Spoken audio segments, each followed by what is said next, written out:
కవిమిత్రులు doctor Koreddy Rangayya గారికి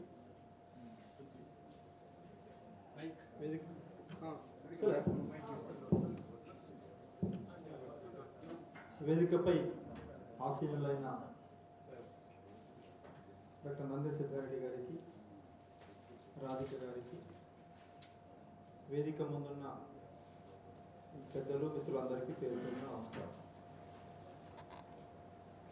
సప్తతి సందర్భంగా జరుగుతున్న సభల్లో ఇది మూడవది. కందుకూరి శ్రీరాములు గారికి, నాలేశ్వరం శంకరం గారికి కూడా సప్తతి సందర్భంగా శుభాకాంక్షలు. ముగ్గురు కవుల సప్తతి సందర్భంగా అన్నను సిద్ధారెడ్డి సార్ గురించి మాట్లాడాలి, సిద్ధారెడ్డి సార్ జీవితము, వ్యక్తిత్వము, కవిత్వం గురించి మాట్లాడాలి అని సంపత్ ఫోన్ చేసి అడిగిన తర్వాత నిజంగానే నేను ఇంకెవరైనా పెద్దలు అనుభవం ఉన్న వాళ్ళు, కలిసి నడిచిన వాళ్ళు మాట్లాడితే బాగుంటుంది కదా అని అన్నాను. లేదన్నా, మీరైతేనే బాగుంటుందని మేము అనుకుంటున్నాం, నువ్వే మాట్లాడాలి అని ఈ అంశాన్ని నాకు అప్పగించినారు. సిద్ధారెడ్డి సార్ గురించి మాట్లాడాలంటే నేను ఎక్కడ మొదలు పెట్టాలి? ఇది పెద్ద సమస్య. సార్ గురించి సార్ ముందు మాట్లాడడం అనేది పెద్ద సాహసం. ఎట్లా మొదలు పెట్టాలి, ఎక్కడ మొదలు పెట్టాలి? చాలా రోజుల కిందట చదివిన కాళోజీ ముచ్చట్లు అనే పుస్తకం దొరికింది. నాగిళ్ళ రామశాస్త్రి గారు దాన్ని గ్రంథస్థం చేసినారు. కాళోజీ వెంట నడిచిన వారు, ఆయనతో సుదీర్ఘ అనుబంధం కలిగిన వారు. అది ముందటేసుకున్న ఒక సంఘటన తిరిగేసిన, అంతకుముందే చదివినా కానీ తిరిగేసిన మళ్ళీ.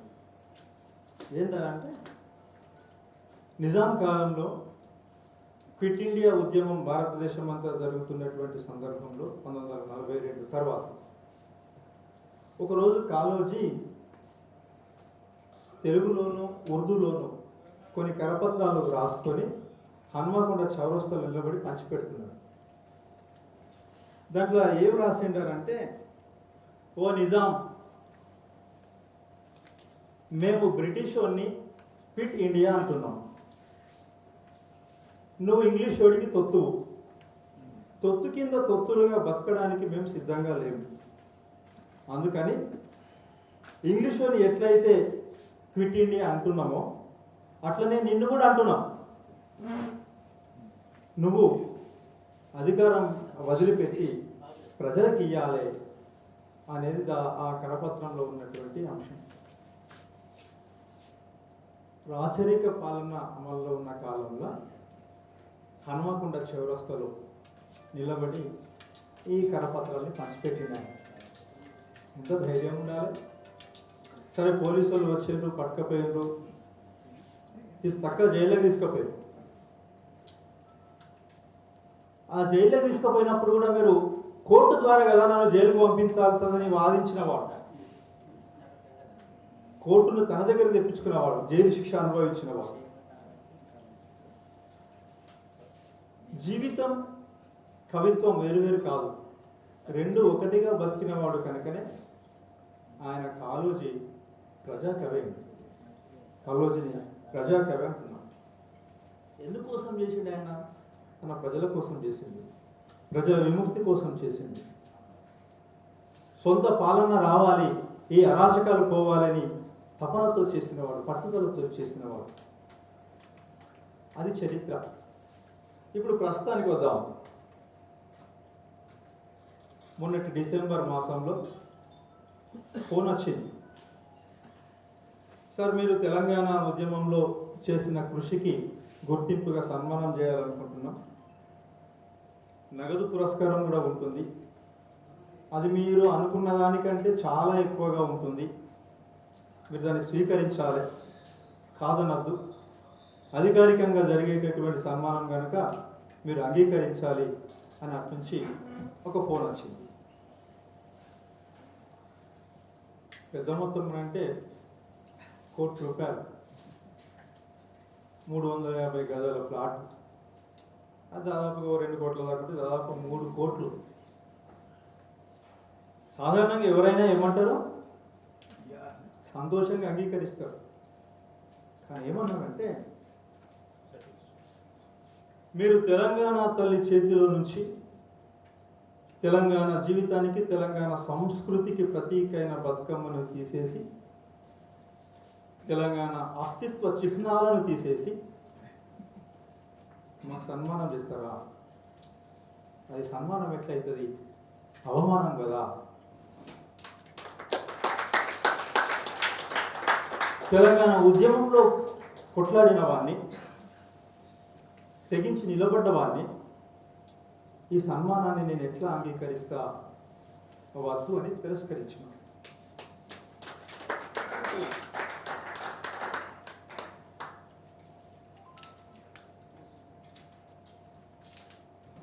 ఇది ధిక్కారం అంటే, కట్టుబడి ఉండడం అంటే అది. ప్రజల కోసం కవిత్వం రాస్తే ప్రజాకవులు కాదు. ఏ అక్షరాన్ని సృష్టించినామో, ఏ కవిత్వం రాసినామో దానికి ప్రాణం మీదికి వచ్చిన ఎన్ని ప్రలోభాలు వెంటపడినా లొంగకుండా నిలబడ్డవాడు ప్రజాకవి. ఇవాళ నేను సభాముఖంగా ప్రకటించదలుచుకున్నాను, అది ముఖస్థుతి కాదు, సిద్ధారెడ్డి సారు ప్రజాకవి.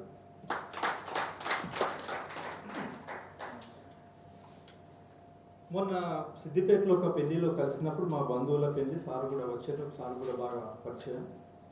ఒక 20 ఏళ్ళ కిందట ఆమెకు తెలియదు, వాళ్ళు పరిచయం లేదు. తన బంధువులకు పరిచయం చేస్తే ఒక మాట అన్నదా, ఏమన్నదంటే, డాక్టర్ గాయత్రీదేవి మా వదిన గారి, ఆమెకు కుక్కిలి పద్మ గారు స్నేహితురాలు. చాలా ఏళ్ళ కిందట వాళ్ళ ఒక దగ్గర కలిసినప్పుడు, ఎక్కడ ఉంటున్నావు అంటే సిద్దిపేటలా అన్నట్టు చెప్పింది మా వదిన గారు. సిద్దిపేటలో నీకు సిద్ధారెడ్డి సార్ తెలుసా అని అడిగింది. నాకు తెలియదు. మరి ఏం తెలుసు నీకు సిద్దిపేట? ఆగ్రాలో ఉండి తాజ్ మహల్ తెలియదంటే ఎట్లుంటుందో, నువ్వు సిద్దిపేట ఉండి సిద్ధారెడ్డి సార్ తెలియదంటే అట్లుంటుంది. ఇది సిద్ధారెడ్డి సార్ అంటే. కనుక కేవలం ఒక కవిగా అక్షరాలు రాయడమే కాదు, బలమైనటువంటి ప్రభావిత శక్తిగా, ప్రభావితమైనటువంటి వ్యక్తిగా నిలబడ్డవాడు సిద్ధారెడ్డి సార్. సిద్ధారెడ్డి సార్ కవిత్వం గురించి, జీవితం గురించి ఒక మంచి కృషి చేసి గంటా జలంధర్ రెడ్డి గారు ఒక పుస్తకం వేసింది, సదస్సు పెట్టి, శిఖరం పేరుతోటి. దీంట్లో మొదటి వ్యాసం నాదే ఉంది, సిద్ధారెడ్డి సార్ జీవితం, వ్యక్తిత్వం, జీవన రేఖలు రాసినటువంటి వ్యాసం ఉంది. తర్వాత ఆచార్య హనుమన్ల భూమయ్య గారు కూడా ఒక పుస్తకం వేశారు, తెలంగాణ నాగేటి చాలు పేరుతో వచ్చింది. అది చిన్న పుస్తకం, దాదాపు 100 పేజీల వరకు ఉంటుంది. దాంట్లో కూడా సార్ కవిత్వం మీద, జీవితం మీద చాలా విశ్లేషణ ఉన్నది. బంగారం కనిపించిన మందారం అన్నాడు దేవిప్రియ.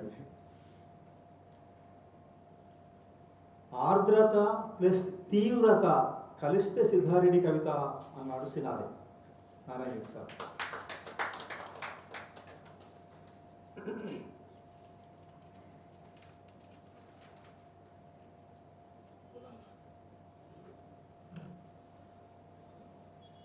తను తన కవిత్వం గురించి చెప్తూ, ఒక కంట్లో కత్తులు, మరో కంట్లో కన్నీళ్లు వారసత్వంగా అందుకున్నానన్నారు.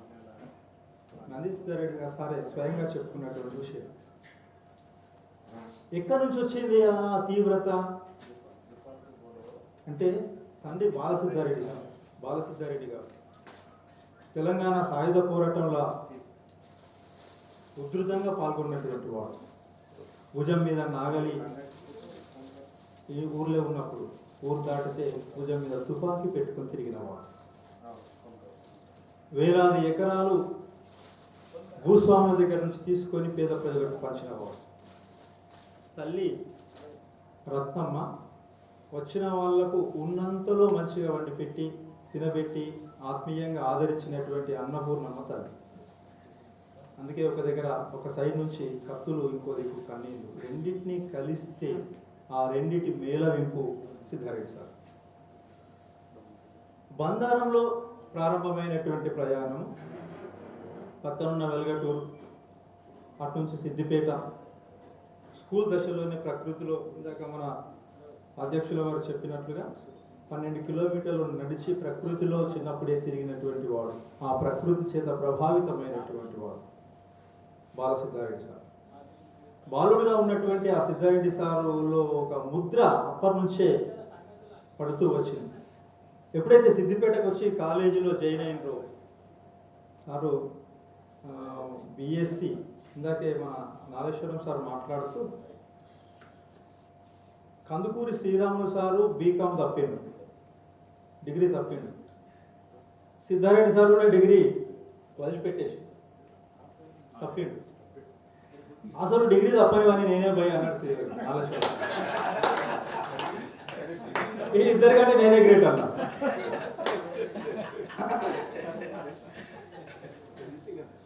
అప్పుడు బిఎస్సి ఎంపీసీ మ్యాథ్స్తో చదివినటువంటి వాడు అక్కడ తప్పిండు కనుకనే తెలుగు సాహిత్యం వైపు వచ్చింది.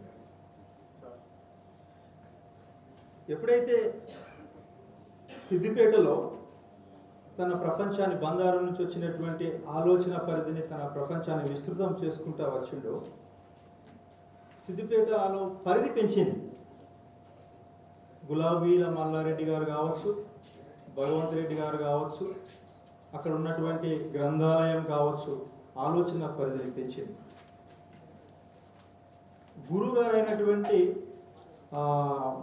అష్టకాల నరసింహ రామశర్మ గారు రాసిన శిథిల విపంచి మొట్టమొదట కవిత్వం పట్ల ఆసక్తి కలగడానికి కారణమైంది. ఎప్పుడైతే కవిత్వం మీద ఆసక్తి కలిగిందో చదవాలనే తపన బాగా పెరిగింది. గ్రంథాలయానికి వెళ్ళి విపరీతంగా చదివింది. శ్రీశ్రీ సాహిత్యం, చలం సాహిత్యం, కొడవడి కంటి రచనలు బాగా చదివి, ఓహో సమాజం ఇది ఇట్లా ఉంటుంది, మనం ఇట్లా ఆలోచించాలి, ఇట్లా రాయాలి అనేటటువంటి అవగాహన కలిగి మొట్టమొదట బిచ్చగాడు అనే కవిత రాసింది. ఆ కవిత మాతృభూమి పత్రికలో 1974లో వచ్చింది. 1974 తర్వాత అదే సంవత్సరము త్రిమూర్తుల ఒక మూర్తి ఎదురుగా ఉన్నారు కందుకూరి శ్రీరాములు గారు, ఇంకొక మూర్తి వేదిక పైన ఉన్నారు, ఇంకొక ఆయన ఇందాకే చెప్పినట్లుగా ఆయన మధ్యన లేదు. కర్ణాల భాగాలు లేదు. దివిటి పుస్తకంగా వచ్చింది మొట్టమొదటి కవిత్వం. దాని ఆవిష్కరణలో శివారెడ్డి గారు వచ్చి, శివారెడ్డి గారి పరిచయము, సందేశం, వారి ప్రభావం అనేది ఇప్పటిదాకా సార్ మీద ఉన్నది. ఆ ప్రభావంతో తన సాహిత్య పరిధిని, ఆలోచన పరిధిని మరింత విస్తృతం చేసుకున్నాడు. తర్వాత హైదరాబాద్ వచ్చింది. హైదరాబాద్లో ఎంఏ తెలుగులో జాయిన్ అయిన తర్వాత ఉస్మానియాలో ద్వారకా హోటల్లో జరిగినటువంటి ఝరీ పోయిట్రీ సర్కిల్ చర్చలు కావచ్చు, కవితా పఠనాలు కావచ్చు, కవిత్వాన్ని, ఆధునిక కవిత్వాన్ని అర్థం చేసుకునేటటువంటి కొత్త దృష్టి ఇచ్చింది. ఉస్మానియాకు వచ్చిన తర్వాత సినారే శిష్యరికం, నారాయణ రెడ్డి గారి శిష్యరికం కవిత్వపు లోతుల్ని పరిచయం చేసింది. అట్లాగే ఉస్మానియా రైటర్స్ సర్కిల్ నాగేశ్వరం శంకరం సార్తో సహా చాలామంది సాహితీ మిత్రులను పరిచయం చేసింది. నాకు ఆశ్చర్యం అనిపించేది ఏంటంటే సృజనకారులు ఎవరు కూడా ఎక్కువ కాలం కలిసి నడిచేటటువంటి అవకాశం లేదు. ఎప్పుడు 1974లో పరిచయమైన, కలిసి చేసినటువంటి కందుకూరి శ్రీరాములు గారితో ఇప్పటికీ నడుస్తున్నారు. ఆ తర్వాత 2 ఏళ్లకు పరిచయమైన నాగేశ్వరం శంకరం సార్ తోటి కలిసి నడుస్తున్నారు. దాదాపుగా 50 సంవత్సరాల పాటు ముగ్గురు సృజనకారులు కలిసి నడవడం అనేది ఒక అపూర్వమైన విషయంగా భావిస్తుంది. చాలా రకాలుగా ఉంటుంది. చాలామంది మధ్య చూసిన నేను చిన్న చిన్న విషయాల మధ్యలో తేడా వస్తుంది, నీతో నీది నాతో నాది అని. కానీ 5 దశాబ్దాల నుంచి కలిసి నడిచినటువంటి ఆ స్నేహము, సృజనకారుల స్నేహము చాలా గొప్పదిగా నేను ఈ సందర్భంగా భావిస్తా ఉన్నాను. తర్వాత ఉద్యోగం వచ్చిన తర్వాత మెదక్ వెళ్ళిండ్రు. మెదక్లో సినారే అప్పుడు అన్నారు, చాలా విషయాలు బహుశా చెప్పిన విషయాలే వస్తున్నాయి అని అంటే మళ్ళీ చాలా ముఖ్యమైనదని గమనించండి. ఏదైనా మర్చిపోతే తర్వాత వాళ్ళకి వదిలిపెట్టినని కూడా అర్థం చేస్తున్నాను. ఎందుకంటే చాలా ఇప్పుడు కొండను అర్థంలో చూపించాలి, పెద్ద ప్రశ్న, పెద్ద సమస్య అన్నమాట. సరే, ఉద్యోగం వచ్చింది, మెదక్ వెళ్ళిండ్రు. అప్పటికే ఒక కవిగా ఎదుగుతున్నటువంటి కవిగా సినారేకు బాగా దగ్గరగా అయినటువంటి వారు సిద్ధారెడ్డి సార్. అవునే అన్న సిద్ధారెడ్డి, నువ్వు ఎట్లా బతుకుతావు వేసింది మెదక్లా? ఎందుకు సార్ అందరు బతకలేరా, నేను కూడా బతుకుతా అట్లనే. కాదు సాహిత్యం లేకుంటే ఎట్లా బతుకుతావు? నేను తయారు చేసుకుంటా సార్ అన్నాడు. ఆ తయారు చేసుకునే క్రమంలో పుట్టింది మెదక్ స్టడీ సర్కిల్. అక్కడ నుంచి 1991లో కార్యక్షేత్రం సిద్దిపేటకు మారింది. ఆ మధ్యలోనే మంజీర రచయితల సంఘం పుట్టింది. తెలంగాణ సాహిత్య చరిత్రలో తెలంగాణ అస్తిత్వ చైతన్యాన్ని ముందుకు నడిపించేటటువంటి క్రమంలో మంజీర రచయితల సంఘం పుట్టడం అనేది ఒక మైలురాయి. మంజీర రచయితల సంఘం ఉన్నది కనుకనే తెలంగాణ రచయితల వేదిక వచ్చింది. తెలంగాణ సాహితీవేత్తల్ని, రచయితల్ని ఒక్క దగ్గరికి తీసుకొచ్చి ఉద్యమం వైపు నడిపించినటువంటి చైతన్యం, దాని వెనుక స్ఫూర్తి, పెద్ద చోదక శక్తి సిద్ధారెడ్డి సార్. అందుకే వ్యక్తిగా కదలడం కాదు, సారు సమూహమై కదిలినాడు. వ్యక్తిగా ఒక్కడిగా కదలలేదు, సమూహమై కదిలినాడు. అది మెదక్ స్టడీ సర్కిల్ కావచ్చు, ఇవాళ తెలంగాణ రచయితల సంఘమైనా కావచ్చు.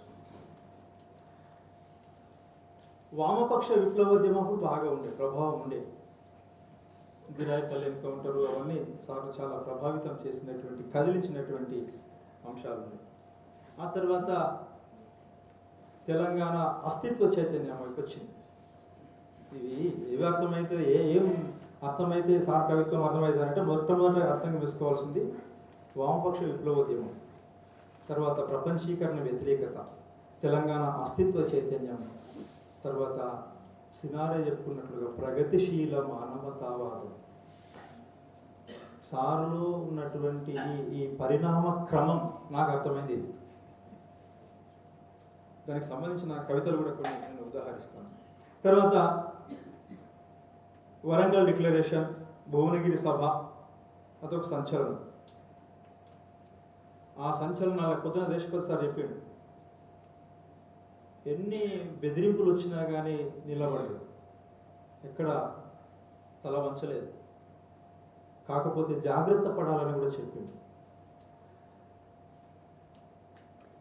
1997లో తెలంగాణ సదస్సు కోసం రాసినటువంటి పాట నాగేటి సాలల్ల నా తెలంగాణ, అద్భుతమైన పాట. సినిమాలకు పాటలు రాసి సినీ కవి అనిపించుకోవాలని తప్పించినప్పుడు, ఆరాటపడ్డప్పుడు అవకాశం దొరకలేదు.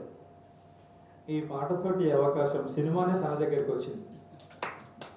సినిమా మాత్రమే కాదు, నందిని సిద్ధారెడ్డి సార్కు నంది పురస్కారం కూడా వచ్చింది.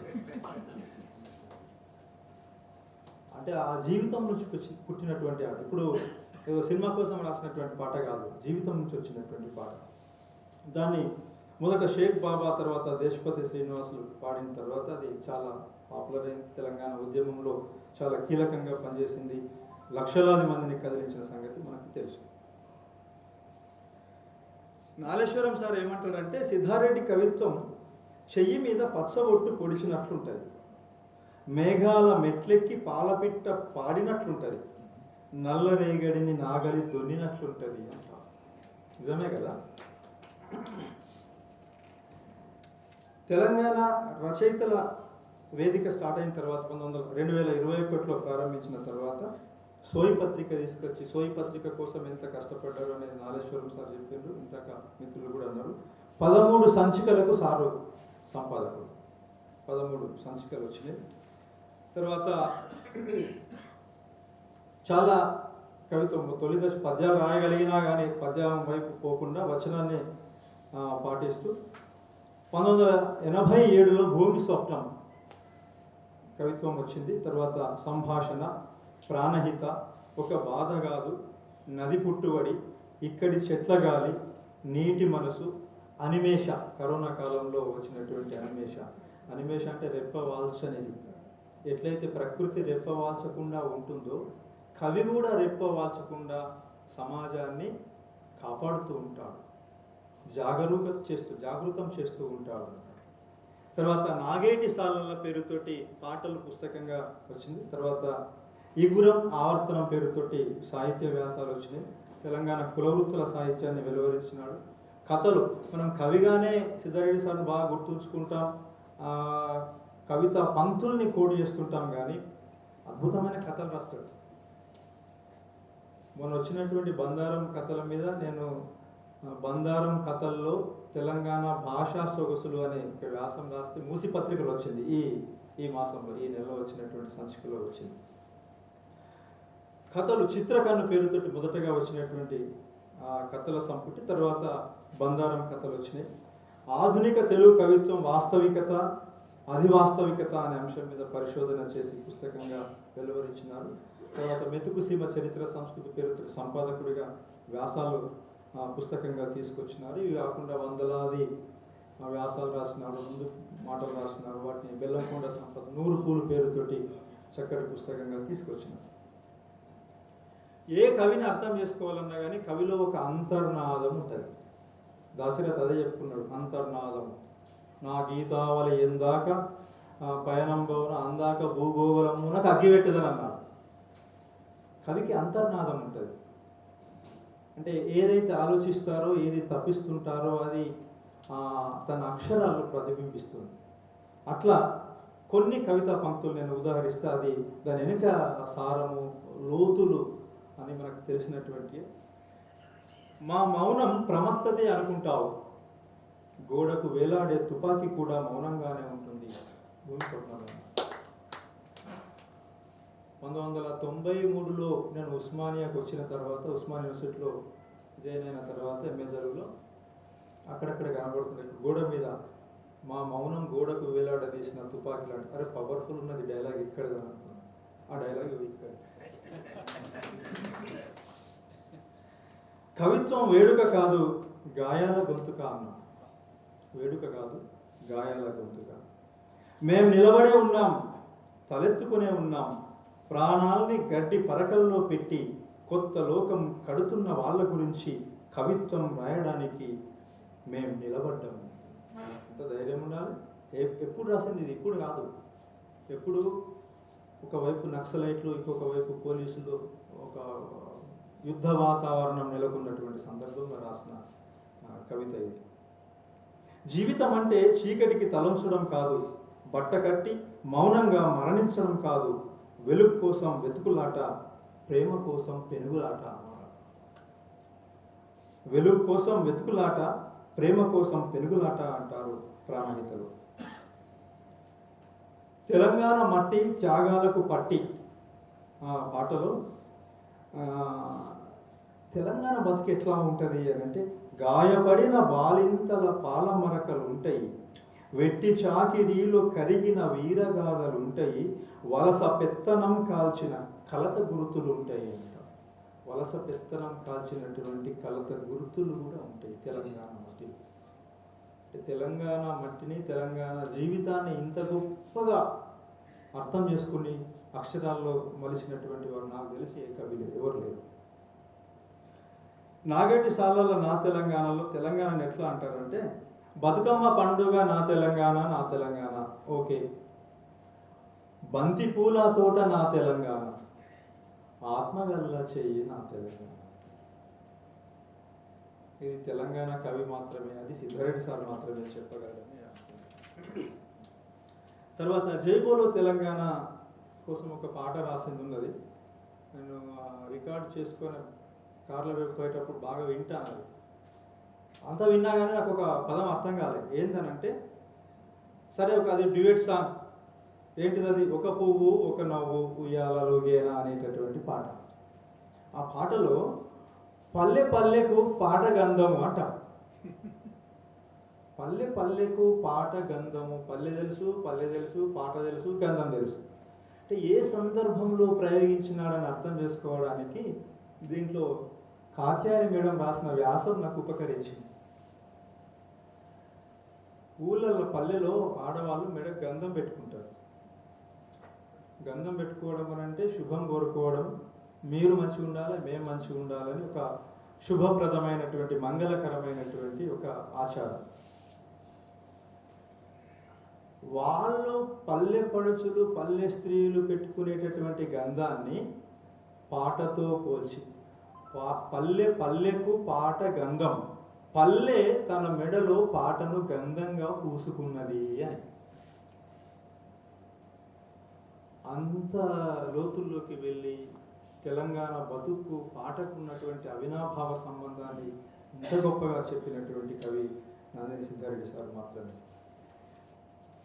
సరే, తెలంగాణ వచ్చింది, సాహిత్య అకాడమీ చైర్మన్ కూడా అయింది.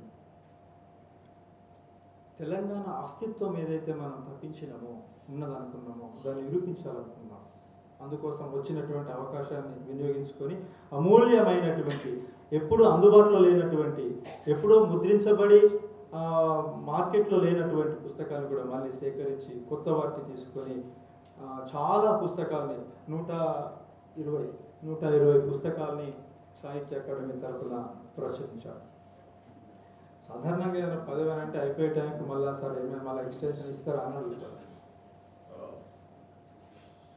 చాలా ఆశ్చర్యకరంగా ఏంటిదనంటే, ఈరోజు ఈ పదవి చివరి రోజు అనుకున్నప్పుడు తెల్లారి కారు ఇచ్చి పెట్టేసి అప్పుడే ఆట వేసుకుని చక్కగా ఇంటికి వెళ్ళిపోయాడు. సార్ మీరు అవసరం కదా సార్ మళ్ళా అంటే, నా అవసరం అంటే మళ్ళీ పిలుస్తారా అంతేందుకు, నేను అడగను. ఇది కదా ప్రజాకవికి ఉండాల్సినటువంటి లక్షణాలు.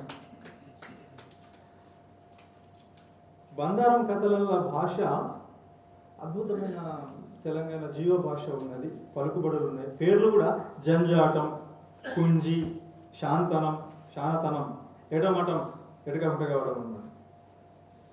ఆ సంభాషణ కూడా తెలంగాణ పల్లెటూరులో మాట్లాడుకున్నట్టుగా, మేము తాగిపిస్తే ఓట్లు వేసిండ్రు, ఉత్తగేసిండ్రా, అమ్మటాల కాగానే సంటిదానికి తినబెట్టు. ఎంత జీవంగా ఉంటుంది, ఎంత సహజత్వానికి దగ్గరగా ఉంటుంది అని అంటే, ఓ పెళ్లి పిల్లగా జర బాసింగాలు జరుపు. మీరు చూసిన వాళ్ళు పల్లెటూరులో పెళ్ళి అయినప్పుడు బాసింగాలు ఇట్లా గడుపుతుంది, ఇంత నిండా ముఖమే కనబడకపోతుండే. మేము కూడా చిన్నప్పుడు ఏదైనా పెళ్ళికి పోతే పెళ్లి పిల్లగాని చూద్దాం, పిల్ల ముఖం చూద్దామంటే అస్సలు కనబడకపోతుండే, మొత్తం బాసింగా ఉంటుండే. జర జరుపు అని అంటే పక్కలు జరిపి ముఖం చూపిద్దరు. సినిమా స్టైల్ వచ్చింది. ఇక ఇప్పుడు మొత్తం చిన్న ముక్కనే ఉంటుంది కనుక అది ఒక మొత్తగా కనబడకపోతుండే, కాగితాలతో పెద్దగా ఉంటుండే. ఆ సంభాషణను కూడా ఎంత సజీవంగా పట్టుకొని బంగారం కథలలో పొందుపరిచినారు. వర్ణన కూడా ఎంత వినూత్నంగా ఉంటుంది అంటే, తాటికమ్మలు జుట్టు విరబోసుకొని శిగమూతున్నాయి అంటారు. తాటికమ్మలు జుట్టు విరబోసుకొని శిగమూతున్నాయి అంటారు. ఇంకా ఏమంటారంటే, ఒంట్లే కలిగిందంతా భూమిలో పోసి, ఒంట్లే కలిగిందంతా భూమిలో పోసి, భూమిలో కలిగిందంతా అప్పులు గొలిసి, భూమిలో కలిగిందంతా అప్పులు గొలిసి, పిల్లుల మీద పడి గొళ్ళు మంటడు అంటాడు బాపు కవిత. రైతులు ఇంత గొప్పగా చిత్రించిన కవిత నేను ఎక్కడ చదవాలి. ఏమంటున్నాడు? ఒంట్లే కలిగిందంతా భూమిలో పోసి, భూమిలో కలిగిందంతా అప్పులు గొలిసి, అప్పులు ఆడికెళ్ళి తీసుకుపోతాడు, అప్పులు గొలిసి పిల్లల మీద పడి గొళ్ళు మంటడు బాపు. నాలోని కవిని అపూర్వంగా మలచిన ప్రాణ పులకింత తెలంగాణ అంటుకుంటాడు. మంటల భగభగ మండినవాడు కవి అని భూమి స్వప్నంలో ఉంటాడు. మాకు గువ్వ కావాలి, ఇంతవరకు సహజంగా మనం కూడా చెప్తాం, మాకు గువ్వ కావాలి, మా బువ్వ కావాలి.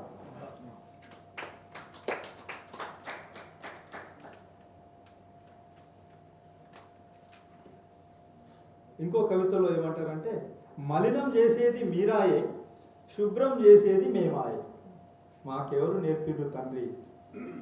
అంటే శ్రమజీవులను చిన్న చూపు చూసిన సందర్భంలో రాసినటువంటిది. భూమిలో తనలాడితే భూమిలోతు దొరకకపాయే, మనుషులల్లా తనలాడితే మనిషిలోతు దొరకకపాయే అంటాడు. బోరు దుఃఖం కవితలో. పడదని తెలుసు బోర్లు ఆ మధ్యన బోర్లు బాగా వేసిండ్రు. చంద్రబాబు ముఖ్యమంత్రిగా ఉన్న కాలం కరువు వచ్చింది, రైతుల ఆత్మహత్యలు బాగా జరిగినాయి. ఆ టైంలో బోర్లు వేసి అప్పుల పాలై రైతులు ఆత్మహత్య చేసుకుంటున్నారంటే అసలు బోర్లు ఎందుకు ఎత్తారా మీరు పడేయని తెలిసిన తర్వాత అని ఒక నాయకుడు అంటే పెద్దగా వచ్చింది వార్త. దాన్ని చూసి రాసినటువంటి కవిత ఏంటంటే, పడదని తెలిసి బోర్లు ఎందుకు వేస్తారని వాళ్ళు ప్రశ్నిస్తే ఆశ సారు ఆశ. ఆయనకు కవితాత్మక సమాధానం. ఆశ సారు ఆశ, బోరు పడుతుందని కూరగాయలు బతుకుతారని. ఆశ సారు ఆశ, ఓడిపోతారని మీరు ఓట్లకు పోకుంటున్నారా? మంచివాడు మళ్ళా చెప్పలేదు, మాట్లాడే పరిస్థితి లేదు. నీకు సమాధానం చెప్తాడు ఎవడైనా? చెప్పలేదు, ఏ నాయకుడు చెప్పలేదు. అట్లాంటి కవితలు రాసినారు. సమయం ఇంకో 2-3 నిమిషాల్లో నేను ముగిస్తాను. ఏది రాసినా మనిషే ప్రామాణికం, మనిషి జీవితమే ప్రామాణికం. తెలంగాణ పల్లె బతుకు ప్రామాణికంగా రచన చేసిన వారు నాగం సిద్ధారెడ్డి సార్. ఏమంటాడంటే, ఇక్కడి చెట్ల గాలిలో తలంపు అంటే కవి అంతర్నాదం. నేను అన్నా కదా ఇందాక, కవి యొక్క అంతరంగంలో ఉన్నటువంటి మాట ఏంటిదనంటే, ఈ లోపల వలసపోయిన వసంత మేఘానికి ప్రేమ లేఖ రాయాలి. ఈ లోపల, ఏ లోపల? బతుకున్నంత లోపల, కలం పట్టినంత లోపల. కలం పట్టడం నిజానికి అసలు నేను పుట్టే నాటికే వీళ్ళు కలం పట్టి ఉన్నారు, కవిత్వం రాస్తున్నారు. ఈ లోపల వలసపోయిన వసంత మేఘానికి ప్రేమ లేఖ రాయాలి. వట్టిపోతున్న తరానికి మనిషిని కానుక ఇవ్వాలి.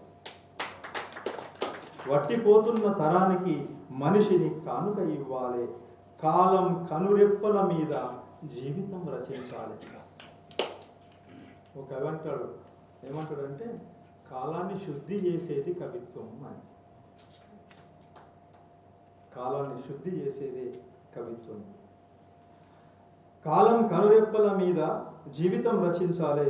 ఎవరికి తలవంచని రేషం అద్ది పద్యం ఎగురవేయాలి. ఆ రేషంతో పద్యం ఎగిరేస్తున్నాడు కనుకనే 3 కోట్లని తీసి పడేసి 3 కోట్లు ఎవరు కావాలి. చివరగా సిద్ధారెడ్డి సారు చంద్రశేఖర్ చనిపోయినప్పుడు రాసినటువంటి ఒక కవిత ఉంది. బండి చంద్రశేఖర్ అని మెదక్ మిత్రుడు. ఆయన ఆకస్మిక మృతి చెందినప్పుడు అప్పుడు బహుశా 18 ఏళ్ళ మెదక్లో చనిపోయినప్పుడు అంత్యక్రియలకు నేను కూడా వచ్చిన, మనం కలిసిపోయినాం సార్. దాదాపుగా 15-18 సంవత్సరాల క్రితం అనుకుంటా. ఆయన కవితా సంపుటి బతుకు వాసన, ఆయన చనిపోయినప్పుడు రాసినటువంటి కవిత ఇప్పటికీ అందరికీ వర్తించేటటువంటి కవిత.